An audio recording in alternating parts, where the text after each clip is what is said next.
Hola mi gente, Christelle Adiafotso pour un nouvel épisode de mon podcast. Je dois vous dire que comme toujours, vous pouvez m'écrire à contact@fotso.org. L'épisode de ce lundi 24 février 2025 va porter sur la sorcellerie. Vous savez, j'ai essayé de faire des directs sur la sorcellerie et bizarrement, ils n'ont pas marché.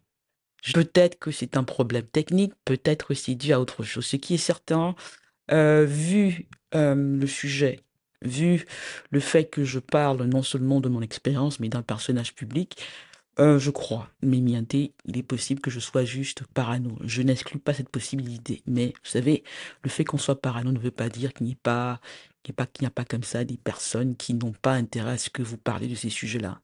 Mais ce qu'il est important pour moi de dire encore une fois, c'est que je ne crois pas à la sorcellerie et que je fais comme tous les grands chercheurs, Jean-François Bayard, Peter Geiger, on fait la différence entre ce qui on pourrait appeler de manière, disons, pas tout à fait exacte les religions africaines, ce qui a à voir avec les traditions africaines, l'invisible, enfin, oui, le fait de croire aux ancêtres, d'avoir des pratiques qui remontent à des millénaires et qui n'ont rien à voir avec pardonnez-moi le terme, mais le mal. Voilà. Donc oui, je vais donner un exemple, je donne un exemple dans mes deux directions de la sorcellerie sur ma grand-mère, en disant que ma grand-mère, par exemple, quand je dois aller à New York à 14 ans, fait des rites à l'endroit où elle vit et où mon père est né pour me protéger. En appelant les ancêtres pour me protéger en disant euh, prenez soin d'elle, elle va ailleurs. Donc il y a ce genre de choses que je ne considère pas comme étant de la sorcellerie. Et encore une fois, je sais qu'il y a toujours cette tendance qui reste malheureusement populaire à exotiser l'Afrique en faisant croire que euh, lorsqu'il est question d'Afrique et d'Africains, il ne peut être question que de choses bizarres, bizarres. Dans cet épisode Miinté, on va parler de choses qui peuvent sembler bizarres, mais qui sont banales, parce que je ne pense pas qu'elles soient juste africaines. Et encore une fois, je ne crois pas en l'occulte. Vous savez, il y a un très très bel euh, un essai, je ne connais pas l'auteur, il m'excusera d'oublier son nom, qui dit en anglais, The occult doesn't exist. L'occulte n'existe pas. Ces pratiques-là disent beaucoup plus de ceux qui les font que sur le continent, en fait. Voilà. Donc on utilise l'occulte, la sorcellerie, parce qu'on veut gagner un avantage, parce qu'on veut faire du mal à quelqu'un. Et si il est plus question de cela, je ne vais pas, comment vous dire, aller dans trop de détails pour faire de la médisance gratuite ou de la délation. Je vais juste, comme cela, essayer de vous raconter une histoire qui est compliquée. Je dois le faire en un épisode. On aura le temps, miinté, d'entrer, de parler de chaque cas, parce que ça fait dans le 19 mars, ça fera 5 ans que Futso Victor, mon père Victor Futso, est mort. Donc le but ici est de montrer comment euh, dans le monde de l'argent et du pouvoir, euh, comme partout, on a tendance à tout essayer pour avoir des avantages. Et il y a beaucoup de coups bas. Parce que ce qui est la sorcellerie ici, aussi question de coups bas. Et on pourrait dire que c'est bizarre, mais je pense que par exemple, si quelqu'un d'un milieu aisé à New York, par exemple, vous dit qu'il y a eu des tentatives d'empoisonnement et tout, etc., etc., on les verra de manière en disant oui, c'est un crime. Voilà. Et je tiens à dire ici que la sorcellerie est un délit dans le code pénal camerounais, l'article 251. Voilà. Mais après, comment prouver que ça sorcellerie? Si on dit, comme je le pense, que ça n'a pas d'effet, est-ce qu'on doit condamner l'intention?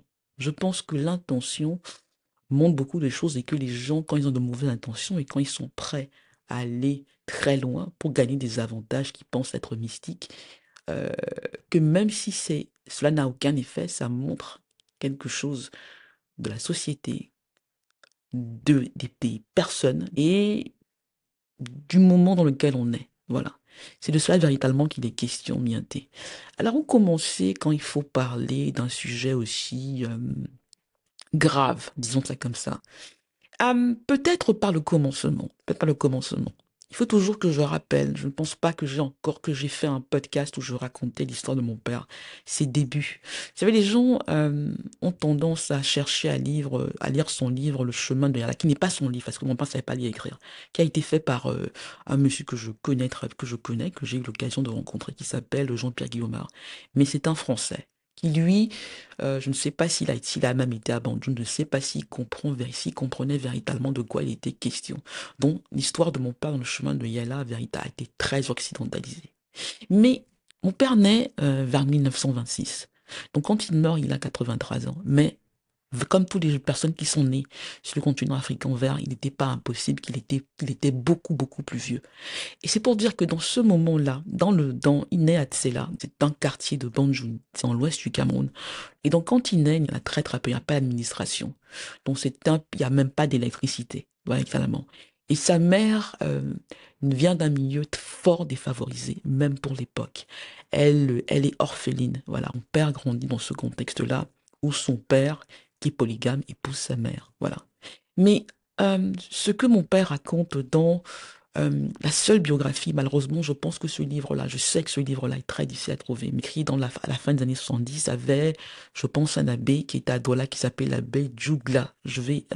J'écorche son nom, voilà, j'écorche son nom. Ceux qui connaissent véritablement cette histoire, je vous demande de m'écrire et j'essaye de chercher ce livre-là. Ce livre-là s'appelle Tout pour mon pays.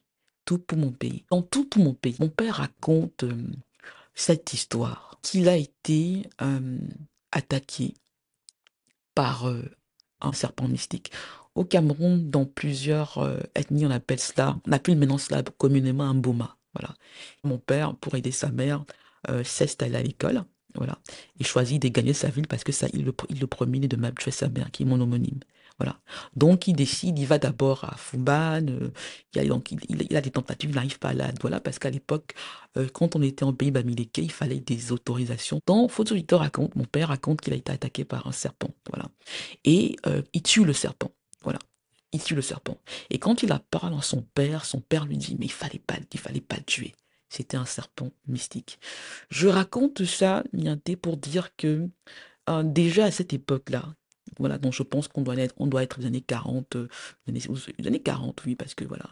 Et il y a déjà ces choses-là où euh, dans je n'ose pas dire l'imaginaire, dans le contexte bamileke, Banjoun de l'époque, oui, il est normal qu'on essaye par des pratiques mystiques ou par des coups bas, si vous voulez, d'essayer d'atteindre quelqu'un qui essaye de se sortir de l'eau et qui montre qu'il a des ambitions et qui commence déjà à réaliser certaines choses. Donc, quand mon père à ce serpent-là qui essaye je ne suis même pas sûr, si je me rappelle, je ne pense pas que le serpent ait réussi à le mordre, mais je pense qu'il le tue avant que le serpent ne le morde. Et son père lui dit, t'aurais pas dû, le but n'était pas de t'attaquer physiquement, mais mystiquement. Bon voilà. Donc déjà, à cette époque-là, dans cette famille-là, il y a ce genre de choses. Et ça s'est reproduit. Vous savez, quand j'en parle, il y a beaucoup de gens, parce qu'ils se sentent visés et parce qu'ils sont dans les cercles de pouvoir camerounais qui sont mal à l'aise, qui estiment que je parle de choses dont on ne doit pas parler, qui sont tabous. Mais moi, je le dis, c'est mon parti pris dans ce podcast, véritablement euh, casser les codes. Voilà. Je vais continuer d'en parler jusqu'à ce que beaucoup de ceux que j'interpelle, les pouvoirs publics camerounais, jusqu'à ce que les choses changent. On va en parler. Et je pense que lorsqu'on met tout cela sous la table, lorsqu'on éteint la lumière, lorsqu'on ne met pas la lumière, on encourage son de pratique. Je ne dis pas qu'elles ont les effets que ces gens-là pensent qu'elles doivent avoir, mais je dis que le fait de ne pas en parler, de garder cela dans le noir, est de toutes sortes de monstruosités. Donc il faut en parler pour euh, véritablement faire que cela cesse. Je suis consciente que parce que je suis partie euh, du Cameroun depuis 1980, je suis très différente de la plupart des gens qui vivent sur le continent africain. J'en suis consciente. Mais je pense que euh, la culture, dans le sens véritable connaissance du terme, je ne suis pas culturaliste, je suis trop fan de Jean-François Maillard pour être culturaliste, que la culture doit nous éloigner loin de certaines formes de pratiques, de préjugés, de tabous. des préjugés contre le handicap, ce qu'on accepte contre les gens qui sont faibles, soit à cause de leur handicap, soit à cause de la vieillesse. Voilà, ne doit plus être accepté. Pour revenir à la sorcellerie miantée, euh, quand mon père devient riche, il y a beaucoup de choses qui sont dites sur les origines de sa fortune. Déjà, même dans son village, on n'arrive pas à croire que sa fortune puisse être due à ses efforts, à son travail, pour plusieurs raisons. La première, c'est qu'il n'a pas été à l'école. Mon père était véritablement celui qui avait fait le moins d'études et qui parlait le moins bien la langue française. Donc pour des gens de son village, euh, et dans ce monde-là de pays bamiliqués, euh, il y a comme ça une suspicion qu'il est en train de faire du sale. Elle m'a toujours raconté que quand il donnait de l'argent à des gens, les gens jetaient l'argent parce qu'ils pensaient que son argent n'était pas propre et qu'il essayait de les acheter mystiquement en leur donnant de l'argent. Donc, il y avait ce rejet-là devant sa fortune qui paraissait euh, déjà qui a toujours paru trop immense pour être vrai, pour être légitime. Et vous savez, même quand il meurt, il y a des gens d'en haut qui me disent, c'est pas lui qui l'a fait, c'est le français. Donc Bernard Lacombe, avec qui a fabriqué ton père. Ton père n'était qu'un prêtre, non. Il a juste profité du savoir-faire de Bernard Lacombe. Voilà. Je reparlerai de ça, mais on a toujours essayé de refuser de délégitimer mon père en pensant qu'il était impossible. Voilà, que quelqu'un qui était né à Tsela, qui ne savait pas lire, qui ne pouvait même pas écrire son nom. Donc il y a déjà, à l'époque, on dit déjà que sa fortune vient de la sorcellerie, que ce qui fait, voilà, donc on invente même des histoires. Si plus tard qu'on commencera à dire que c'est la drogue, que voilà, c'est un bandit. Moi, je l'ai dit, il y a bien eu un bandit dans la famille de mon père, mais c'est son fils. Celui que j'appelle le cancre de macaque. Voilà, le cancre de macaque. Mais on parlera de lui plus tard. Avec les grandes fortunes, avec une grande fortune, avec la réussite dans le pays bamileke, il faut absolument, dans son époque, on prend plusieurs femmes. Et ça encourage ce genre de pratique-là. Parce que quand on a plusieurs femmes, elles sont forcément en compétition. Et dans ce monde-là, pour on ne se bat pas toujours on dirait-je, sur ce qui est visible. On fait appel à l'invisible. Voilà, on fait appel à l'invisible. Surtout les femmes comme ça qui sont, voilà, qui viennent, je n'ai pas envie de dire du village, mais oui, il y a ces pratiques-là. On pense véritablement que pour avoir un avantage, pour se protéger, il faut faire appel à tout cela. Mais euh, qu'est-ce que ça a à voir avec la fin et mon histoire à moi? C'est que je nais dans ce contexte-là. Euh, je n'ai pas handicapé. Mon handicap se manifeste un mois plus tard. Mon père et ma grand-mère, je l'ai raconté brièvement dans d'autres épisodes, sont convaincus que c'est quelqu'un de la famille et qui a eu comme ça une tentative de m'éliminer et du moins de m'affaiblir. On croit beaucoup de choses, on essaye de voir beaucoup de choses. Parce que moi, je ne suis pas un de ses premiers enfants. Il a déjà un certain âge quand je nais. Donc les gens pensent déjà à la succession, les gens pensent déjà à l'héritage. On est déjà, quand je nais, en garde de succession. C'est-à-dire, les gens comme le cancre de macaque ont déjà les yeux dessus. Tout le monde se surveille. Voilà. Donc moi, je nais dedans. Un mois après, bam, j'ai un handicap qui euh, devrait me disqualifier de la course, qui devait faire que euh, je n'ai absolument aucune chance d'avoir voilà, une influence dans ce contexte-là ou de jouer même un rôle dans la succession de Fausto Victor. Le handicap, c'est ça. C'est un facteur qui doit me disqualifier. Voilà, qui doit me disqualifier. Et imaginez, Trix en est tellement consciente que elle essaye par tous les moyens de le réparer. Et en essayant de faire ça, elle aggrave plutôt les choses. Elle aggrave plutôt les choses. Voilà. Je suis imaginatrice et diplomate, ce contexte-là qui est important, Mianté, pour vous faire comprendre ce qui se passe. Donc moi, le handicap est censé me disqualifier, mais il ne me disqualifie pas parce que mon père, en sont responsable de mon handicap, voilà, et ma grand-mère aussi, je suis plutôt protégée. Je suis couvée par mon père et par ma grand-mère. Ma génitrice ne me l'a jamais accepté. Mais mon père, lui, l'accepte et essaye avec cette sagesse qui est la sienne, à renverser les choses. Donc déjà, il me protège. Et je le dis, à 14 ans, je suis exfiltrée. Je suis son premier enfant qu'il envoie, euh, qu'il laisse aller à New York. C'est mon idée, mais il me laisse le faire. Il me permet d'aller à New York à 14 ans. Et quand il le fait, il y a des choses qu'il dit, qu'il dit que je ne comprends pas, mais qu'il fait surtout, qui montre bien que il pense à ça. Il pense à la sorcellerie. Il pense à ces choses-là.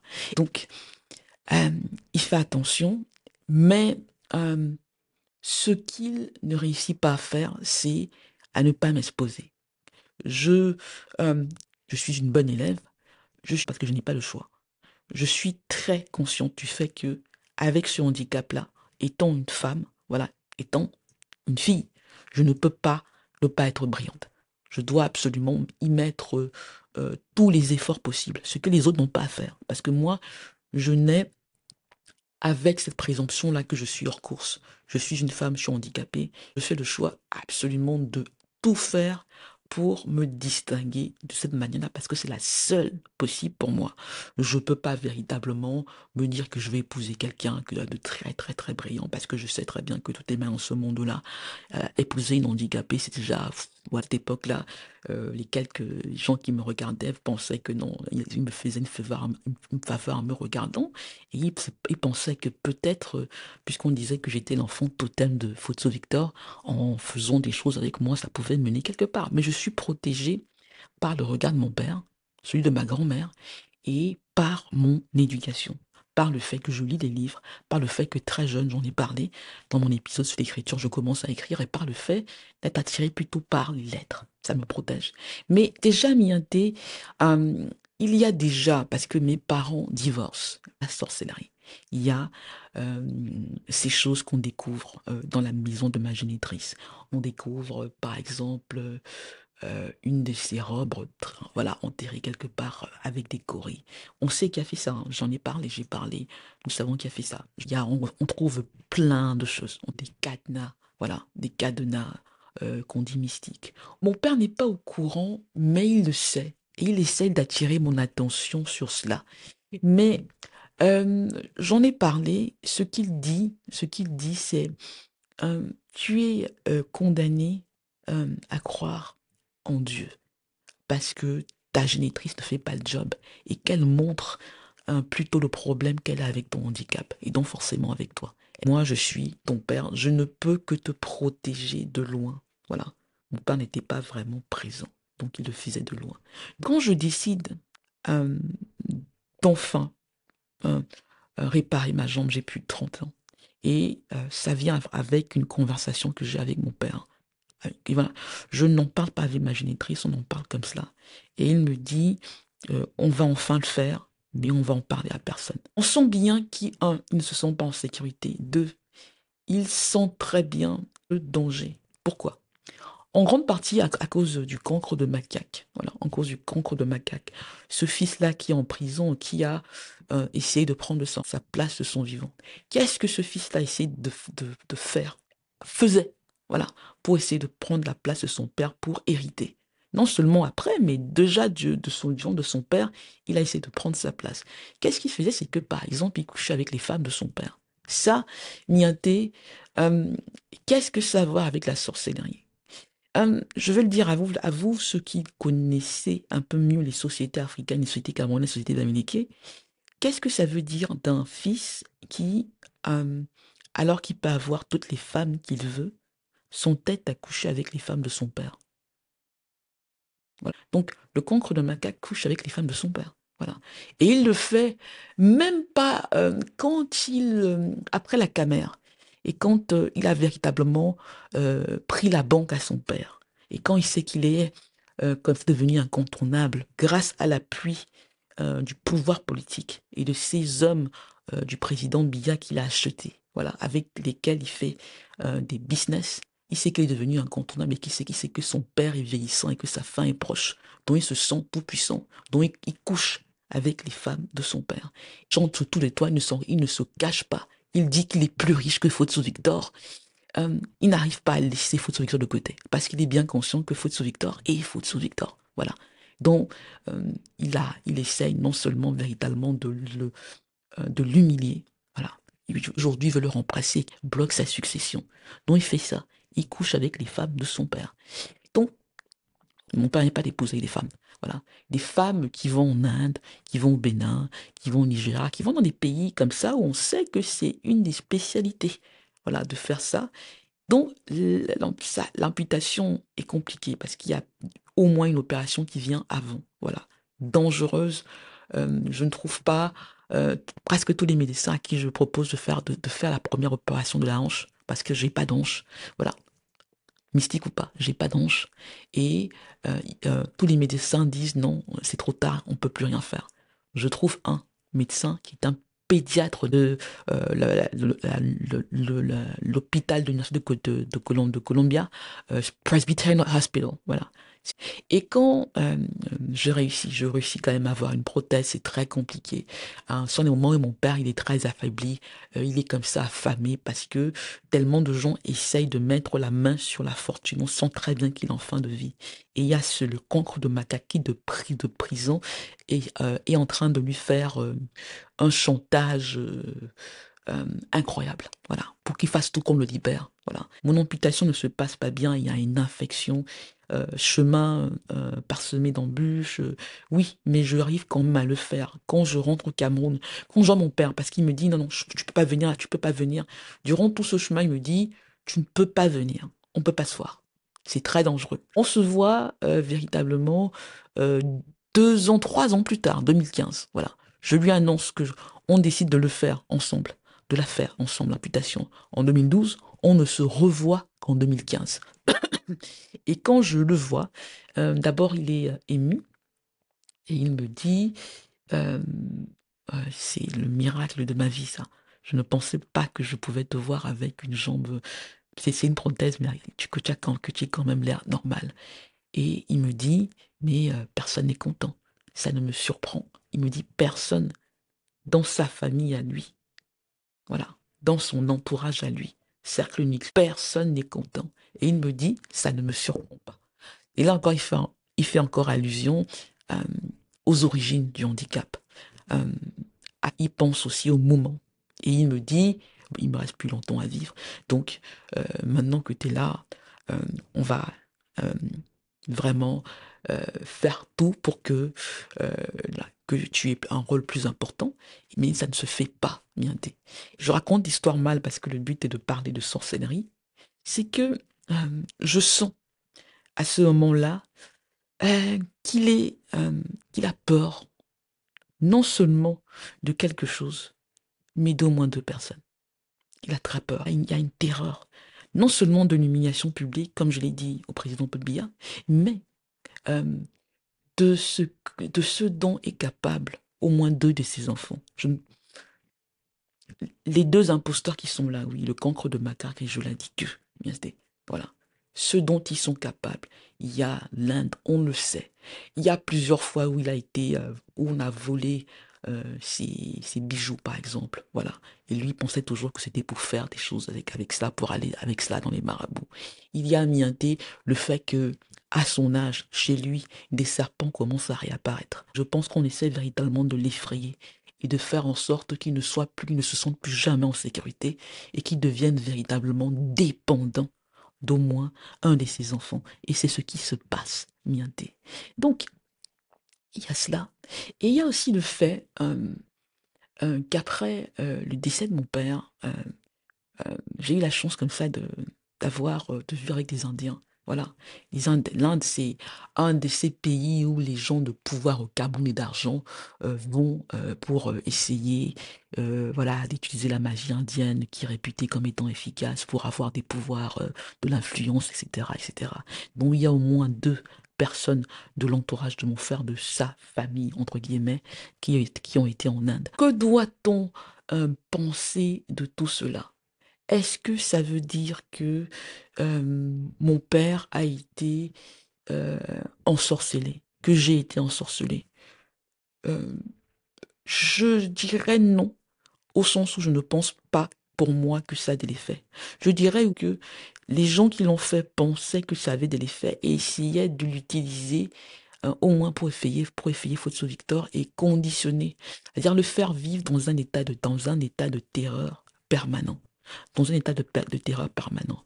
Moi, je pense que ça a joué sur notre relation, parce qu'il savait très bien, euh, il pensait savoir les conséquences que ça pouvait avoir, parce que pour lui, la sorcellerie avait tout à voir avec mon handicap, et il savait aussi que euh, on était prêt à aller très très loin pour hériter de lui, pour avoir son argent, pour le déposséder, pour qu'il meure au moment le plus convenable pour certaines personnes. Et c'est ce qui s'est passé. Il faut, Mianté, toujours vous demander pourquoi il y a beaucoup de choses qu'on ne sait pas. Pourquoi Fotso Victor pourquoi il meurt sort déjà? Pourquoi est-ce qu'on laisse son corps euh, à des étrangers? Voilà. Euh, Mon père était un chef traditionnel, un chef dans la chefferie de Banjoun. Voilà. Et son corps, euh, il y avait des rites qu'on devait faire sur son corps. Oui, il meurt à l'hôpital américain de Paris, de Neuilly. Mais il n'y a personne. Et même après, euh, ces filles, entre guillemets, qui étaient chargées de cela et qui sont des Banjoun pur sucre. Moi, j'aurais pu faire ces erreurs-là parce que je ne connais pas la société Banjoun, je ne connais pas la tradition Banjoun. Mais ces filles, dont une vient de la chefferie, voilà, fait le choix de l'humilier en laissant son corps à des étrangers. Elle fait ce choix-là. Et elle va même plus loin. Elle pousse les choses plus loin en faisant le choix de l'enterrer comme si c'était à elle que son corps appartenait. Donc, elle va aimer son corps quand elle arrive à Yaoundé, dans sa maison à elle. Son père avait des villas à Yaoundé, mais elle met le corps chez elle. Voilà. C'est une femme mariée. Je suis féministe. Moi, c'est pas le fait qu'elle soit mariée, qu'elle joue ce rôle-là, c'est le fait que elle s'accapare du corps de Fotso Victor. Voilà. Et le lendemain, elle l'enterre sans le roi Banjoun. Voilà. Sans respecter aucune règle, sans même respecter ses dernières volontés.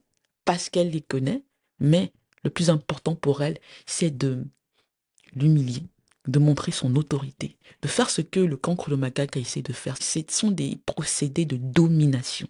Ce sont des procédés de domination dont on montre véritablement que Fausse Victor n'était rien, c'est moi qui suis là. Il y a même ce moment où, à l'église, on organise des pseudo-obsèques. Elle dit des mots politiques du président Biya à l'époque des années de Braise. Vous parlez comme le professeur Ambroise Comme. Elle dit, me voici donc à Bantoun. Le fait qu'aujourd'hui il n'y ait pas eu de funérailles. Parce que dans la tradition Bandoun, et là c'est vraiment le religieux Bandoun, le religieux Bamileke, il faut absolument taper le tam-tam. Il y a des troches qui doivent être faites pour permettre à l'âme du mort, voilà, de reposer en paix. Voilà. Il y a le fait que la présence du roi Bandoun est absolument indispensable. Et le roi Bandoun n'assiste pas aux obsèques. Voilà. Donc on ne fait pas aujourd'hui les funérailles. Pourquoi? Rester comme ça dans le flou autant que possible en essayant de manger tout ce qui doit être mangé, de détruire tout ce qui doit être détruit, de voler ce qui doit être détruit. Et on peut comme ça justifier une imposture en créant un successeur. Et plus qu'ailleurs, l'intime est politique, mienté. Donc, la sorcellerie n'est pas périphérique. Le sujet n'est pas comme ça, juste une manière de parler de choses exotiques. Il y a des gens d'en haut qui ont conseillé les imposteurs, euh, qui ont conseillé le cancre de macaque, qui ont conseillé, je l'ai dit, qui ont conseillé les autres en leur disant quelle pratique faire, comment faire, voilà. Qui voir en Inde, qui voir au Bénin, qui voir ailleurs, voilà, dans ces pays-là. C'est pour ça que je tiens à parler de sorcellerie.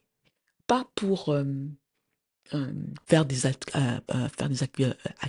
accusations farfelues, mais pour montrer à quel point euh, parce qu'il était devenu aussi riche et parce que malheureusement, il n'a pas eu d'autre choix que d'entrer sur l'arène politique. Il était difficile pour mon père de ne pas être confronté à tout cela. La sorcellerie, les manigances, les coups bas. Je suis devenu un personnage public parce que je me suis rendu compte que si je n'exposais pas, si je ne parlais pas, si je ne me montrais pas, si je n'écrivais pas sur le sujet, j'allais finir dans une baignoire comme un mouton. Et on aurait dit, ah, on ne sait pas ce qui s'est passé. Mais en parlant, c'était ma seule chance de m'en sortir. Parce que, encore une fois, la lumière, voilà, est un des plus grands euh, ennemis de la sorcellerie. Donc, lorsque quelqu'un vous dit, tes sœurs sont venues me demander de t'abattre, elles m'ont, elles ont amené tes photos, tes cheveux, tes habits qu'on leur a donné, que quelqu'un qui est proche de toi leur a donné pour essayer de faire des choses. Moi, je ne me dis pas à ce moment-là, oh mon Dieu, j'ai été ensorcelé. Et moi, je me dis, la question que je me pose quand on me dit ça, quand les gens avec les preuves me disent ça, c'est, oh mon Dieu, si elles ont fait ça, mais qu'est-ce qu'elles ont pu faire d'autre? C'est ça la question, sorcellerie. Le culte n'existe pas, mais il explique beaucoup de choses. Donc la sorcellerie n'a pas quitté à Banjoun, à Yaoundé, à Douala, au Cameroun, sur une terre africaine. Mais elle a été partout. On reste ensemble. Tchuss.